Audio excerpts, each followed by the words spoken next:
Hello everyone and welcome to Back to School Night at Harriton High School. I'm Miss Dietz and I will be your student's chemistry teacher this year. We have a fabulous chemistry classroom here at Harriton.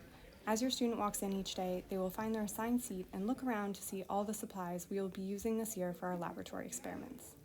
I think it's so important that I know your students and that they know me so that we can communicate well. They already know a little bit about me. I'm going to share that information with you as well. I grew up in Lower Merion School District and attended Marion Elementary School, Ballackinwood Middle School, and Lower Merion High School. After high school, I went to Cornell University to study chemistry. I said I absolutely would not be a teacher because my mom and all my aunts are teachers. They used to bring all the cousins together at my grandmother's cabin and spend the summers running their version of school in the woods in Michigan. After a few years studying chemistry in college, I was asked to be a teaching assistant for one of the chemistry classes. I was desperate for a job that would pay my tuition, so I happily accepted the position. And it turned out I thoroughly enjoyed working with the students in introductory chemistry. I continued to be a teaching assistant for the remainder of my years at Cornell and started taking courses in education as well. My mom didn't tease me at all when I decided to get my master's in teaching by staying on campus for another year after I graduated. My first year teaching was at Ithaca High School, but my high school chemistry teacher at Lower Merion encouraged me to apply for a job at Harriton the following year. I did and was excited to come back home. This is my 12th year at Harriton, and I love my job. I live in Narberth with my husband and 2 daughters. Quinn is a first grader at Belmont Hills, and Harper will start there next year. We also have 2 giant dogs. Most students who bump into me in downtown Narberth notice Fang and Baker first. I look forward to seeing some of your kids on our walks. I can't wait to get to know your students. Feel free to email me an anecdote about them if you have time. This will help me get to know them better. This year is the first time many students are putting together math and science. A lot of mathematical concepts are used to master chemistry, and students are often a little intimidated by this because they say math is hard. To reframe this, I often tell them that practicing math in math class and chemistry will help them get better at math. Our whole chemistry department here at Harriton works together to make a supportive chemistry course that will review core math concepts while also challenging students to apply those skills to real-world situations. We know that real-world problems are the toughest kind, and we support them in improving those problem-solving skills while scaffolding for problem-solving. Let's go over some of the details. First of all, your students can find everything they need for our course on Blackboard. The most helpful place to look will be the weekly plan that has all the assignments we do each day. I will hand them print copies of any class activities, but they can find digital copies on this document. I post it on the Friday before each week so the students can preview what we're working on, but I encourage them not to work ahead because more instructions will be given in class. Additionally, sometimes plans have to change a little, and I modify them in real time on the weekly plan so it's always an accurate reflection of what we've completed. This is a good place for your student to keep track of their assignments and a spot to get a document if they've been absent or misplaced a piece of paper. There's also a place at the bottom to see what assignments are due and when. Because the weekly plan is a tough format to see a whole unit at once, I have an overview for each unit along the left side of our Blackboard page that students can navigate to.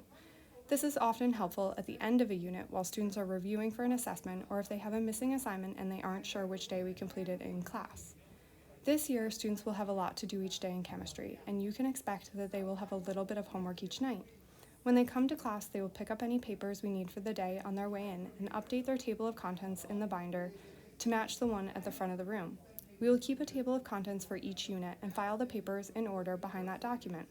This helps students stay a little more organized and is especially useful for those who have struggled with executive functioning in the past. We will learn a lot of chemistry, but our class is also about learning some of the other academic skills needed to be successful.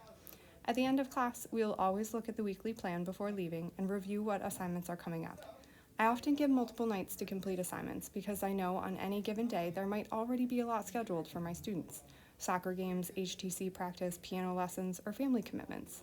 With multiple nights, hopefully your students will find a chunk of time for chemistry. I encourage them to work a little each night and not save the things until the night before they are due. But I also recognize that they are still learning time management skills. If your student is ever having trouble with a homework assignment, encourage them to come and see me during lunch and learn. We have a half an hour each day so that students can work together on anything they have questions about, and I often set aside class time too for answering homework questions.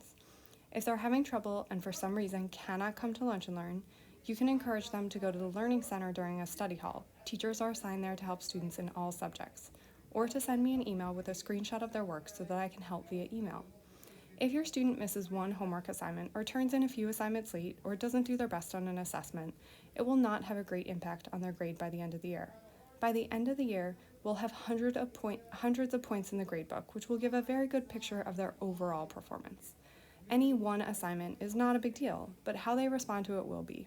Chemistry is cumulative, so missing homework could mean not getting the practice they need on a core concept that will show up again and again. I will encourage them to keep working on those skills, to review tests after they're completed, and to understand their mistakes and how to correct them so that they don't make them again when the concept is reassessed in another unit down the road. I hope at the end of this year that your students have learned a lot about chemistry, but also that they're better students, that they have better learned how to learn and how they learn individually. I hope they also develop some greater independence and ownership of their learning, while also lighting a few things on fire, with all safety precautions taken, of course. A few other details.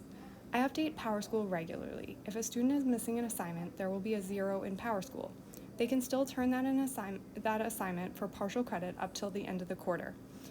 The students have a lot of digital platforms to assist them in learning, but I understand that this can be a challenge to navigate. I created a document to help them keep track of those sites for chemistry. Two notable programs are the online textbook, a great resource that I encourage over Google because it's tailored to their exact level of chemistry. Another notable program they will use is Chem 101. This is where a lot of their problem sets will be posted. One of the coolest features of this program is that it gives students multiple tries to get a problem correct and gives them links to an OpenStax textbook if they're struggling. I usually set the limit at 5 tries for a problem, but tell students to try it twice, and if they still haven't gotten the problem correct, the red X they see stands for I need help, and that should trigger them to think, I will go to Learn 1 to see Miss Dietz. I've already modeled this in class for them. I'm happy to do a problem with them, prompting them through the steps when they're stuck. In other words, there's no excuse to get less than 100% on a Chem 101 because I will help them master all the concepts. Any red X's just tell us what we need to work on more together. One other detail, your students should have a few supplies to support their success. A binder to put all hole-punched papers in, writing utensils, and a scientific calculator. It's super important that they bring these every day.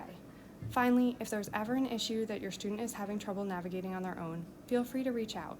I'm a member of the team here to support your student, and I'm excited to work with your family this year.